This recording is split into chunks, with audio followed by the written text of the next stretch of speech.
Assalamualaikum guys, satu lagi dari JNTV, simak dan tonton sampai habis. Jangan lupa subscribe, like, dan share.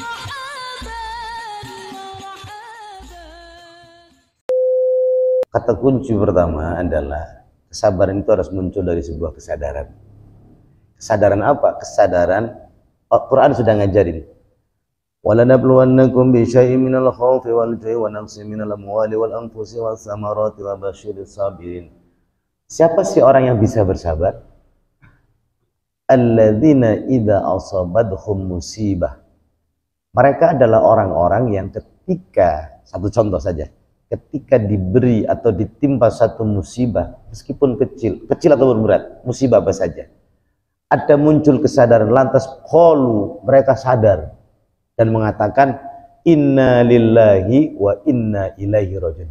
Iya, lah kita ini kan milik Allah. Allah yang punya kita. Ya terserah Allah mau kita diapain. Dikasih maju ya Allah yang punya urusan, dikasih mampet ya Allah yang punya urusan, dikasih hidup ya Allah yang punya urusan, dikasih mati. Lah emang kita ini milik Allah. Inna lillah, kita semuanya sejatinya milik Allah. Wa inna ilaihi rajiun. Dan kita juga semuanya akan kembali kepada Allah. Kita semua, kita dengan segala yang kita punya. Kita kerja 10 tahun, habiskan waktu di tengah jalan, ya, sampai kadang jarang sama keluarga. Dapat kita duit banyak, mobil kebeli, rumah kebangun, iya, 10 tahun misalnya. Seneng kita, baru seneng, gempa bumi, ambruk semuanya. Iya. Emang ini mah semuanya Allah juga yang punya urusan. Kita udah mati-matian, tapi kalau Allah menghendaki kun fayakun berubah, mau dikata apa coba? Oh iya. Itulah kesadaran bahwa semua kita dengan segala yang kita punya adalah milik Allah. Suatu ketika Allah berkehendak atas apapun yang Allah mauin, terjadilah. Makanya begitu. Iya sih, emang mau dikata apa juga, nangis-nangis juga rumah kita nggak langsung diri lagi, nangis-nangis mobil kita juga nggak utuh lagi. Ya sudah, yakin Allah punya kehendak baik dalam musibah. Ini contohnya misalnya. Makanya ada dikatakan di balik setiap musibah ada kehendak baik yang Allah ingin berikan ke kita. Pertama, bisa nggak kamu sabar? Karena ayat sebelumnya menggambarkan begini. وَلَنَبْلُوَنَّكُمْ بِشَيْءٍ مِنَ الْخَوْفِ وَالْجُوعِ وَنَقْصٍ مِنَ الْأَمْوَالِ وَالْأَنْفُسِ وَالثَّمَرَاتِ وَبَشِّرِ الصَّابِرِينَ. Allah itu dari awal sudah ngingetin kita. وَلَنَبْلُوَنَّكُمْ. Dan sungguh pasti akan kami uji kalian. وَلَنَبْلُوَنَّكُمْ. Jadi pakai nun taukid taqilah. Pasti akan kami uji kalian. Nun taukid, penegasan Allah. Jangan kira kalau hidup di dunia pasti enak. Enggak, kata Allah. Kami pasti bakal uji kalian dengan macam-macam ujian.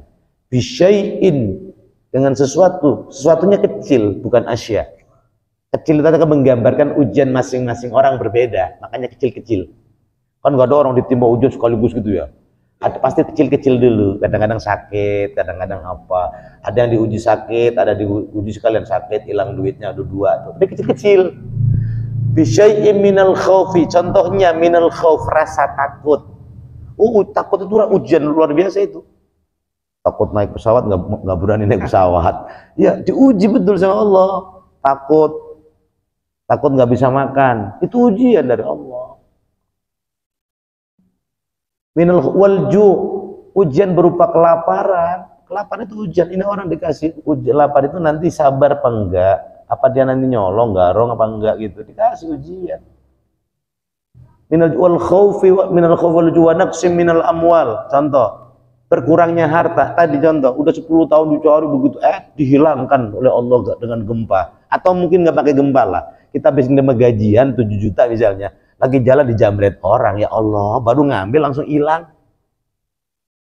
Coba kalau kita nggak sabar mau kata apa? Ya Allah punya kehendak itu udah kenceng banget ya. Tapi Allah berkehendak hilang saja. Mungkin nggak dijamret jatuh. Mungkin nggak jatuh, kemana tahu, lupa naruhnya, naik kereta lupa turun, nggak dibawa tuh. Ada baik itu urusan, hilang dah harta kita. Tapi dikit ya semuanya kan. Wa naqsim minal amwali wal anfus. Allah kurangin nyawa manusia. Orang lagi kita senang kita cintai banget bini kita diambil sama Allah, anak kita diambil sama Allah, orang tua kita, padahal kita cinta banget sama mereka ya. Oh kata apa? Yang punya siapa? Kan Allah yang punya. Dulu perempuan anak orang kita nikahin atas izin Allah, diamanahkan ke kita. Allah izinkan kita nikahin kan. Besok mau diambil, terserah Allah kapan ngambilnya. Bisa kita duluan, bisa istri kita duluan. Mau kata apa? Terus kalau kita nangis balik lagi hidup lagi? Enggak. Oh, kesadaran dulu yang dimunculkan. Terus contoh ayat tadi, wa naqsim minal amwali wal anfusi was samarat.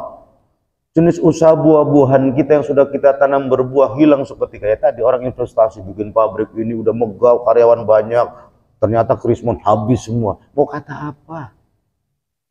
Kita profesor, kita direktur tapi bangkrut mau dikata apa? Allah yang punya urusan. Kita sudah benar mengerjakan, tapi di luar nalar Allah lain ceritanya memberikan kehendak musibah berupa bangkrut, kolab, PHK dan seterusnya.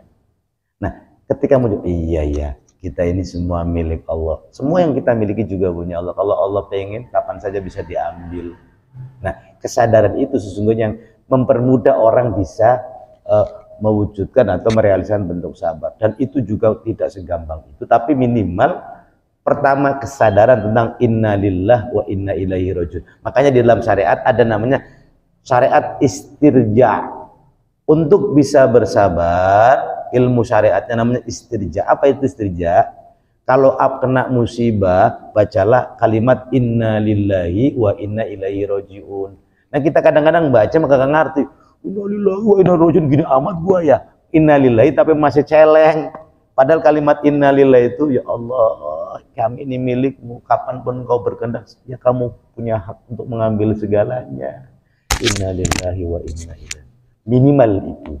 Yang kedua, dan karena singkat, selalu dipraktekkan, tidak pernah bosan kita untuk selalu menerapkan sabar dalam segala urusan.